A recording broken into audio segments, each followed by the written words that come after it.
Hello friends, તો તમારી સાથે નાના આઈડિયા એવા 3 શેર કરું છું. તેમાં પહેલો આઈડિયા એ છે કે આ રીતના ચાના કપ અને કાચના ગ્લાસ જ્યારે આપણે બેઝિંગમાં ધોતા હોય છે ત્યારે સાબુવાળા હાથને લીધે તે છૂટી જતા હોય છે અને તૂટી જતા હોય છે. કપનું તો ડીચું તૂટી જતું હોય છે, તો પછી તેનો યુઝ નથી થતો હોતો. તો અહીંયા તમારી સાથે એક નાનકડો આઈડિયા શેર કરું છું. તો આ રીતે કોઈ જૂની ટી શર્ટ કે પછી જૂનો નેપકિન કે જૂનો ટોવેલ હોય તેને ટુકડો કટ કરી અને આ રીતે બેઝિંગમાં જ્યારે તમે કાચના વાસણ ધોવો ત્યારે પાથરી દેવાનો, અને ત્યાર પછી આ રીતે ઘસી અને આપણે વાસણ ધોઈશું ને તો પણ તે બિલકુલ તૂટશે નહીં. હાથમાંથી પડી જશે તો પણ તે નહીં તૂટે. તો જો અહીંયા ઘસી અને ધોઈને હું તમને બતાવું છું. અહીંયા જો આ રીતે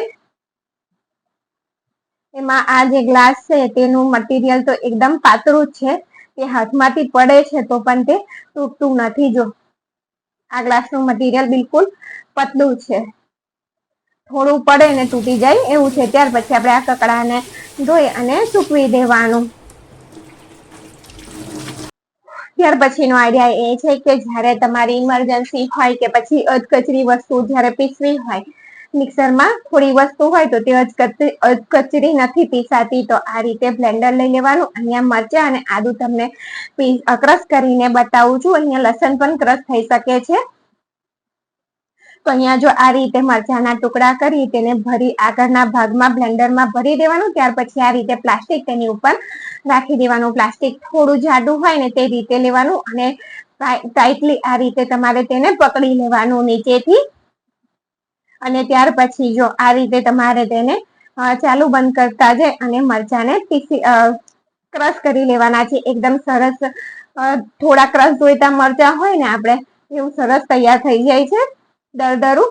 જે મિક્સરમાં થોડી વસ્તુ હોય છે ને તો તે પીસાતું સરખું નથી, અને જો સાઈડ પર મરચાં જતા રહે તો આ રીતે હાથેથી સરખા કરતા જઈ અને તમારે તેને પીસી લેવાના. તો અહીંયા જો તમને કાઢીને પણ તમને હું બતાવી દઉં કે આ રીતના આદુ મરચાં સરસ રીતે દરદરા તૈયાર થઈ ગયા છે, જે ખાયણીમાં પણ નથી થતા અને મિક્સરમાં પણ નથી થતા. તો તમે આ રીતે બ્લેન્ડરથી કરી શકો છો. ત્યાર પછીનો ત્રીજો આઈડિયા આપણો એ છે કે આ રીતે જો બેઝિંગમાં તમારી પાસે આવી જારી ના હોય તો તેની અંદર બધો ગટરની કચરો જઈ અને ગટર જામ થઈ જતી હોય છે. તો આ રીતનું ફોઇલ પેપર લઈ અને તેને કાંટાવાળી ચમચીથી કાણા પાડી લેવાના આ રીતે. ત્યાર પછી તેની અંદર આપણે પાણી રેડી ચાના કૂચા કે એઠું રેડીશું ને તો તે ઉપર જ રહેશે, નીચે ગટરની અંદર તે નહીં જાય. અહીંયા તમે મોટું પણ ફોઇલ પેપર લઈ શકો છો. અને ફોઇલનું આપણે બહારથી જમવાનું મંગાવતા હોઈએ ત્યારે તેની અંદર ફોઇલ આવતું જ હોય છે, તો તમે તેને સંગળીને પણ આ ઉપયોગી આઈડિયા કરી શકો છો.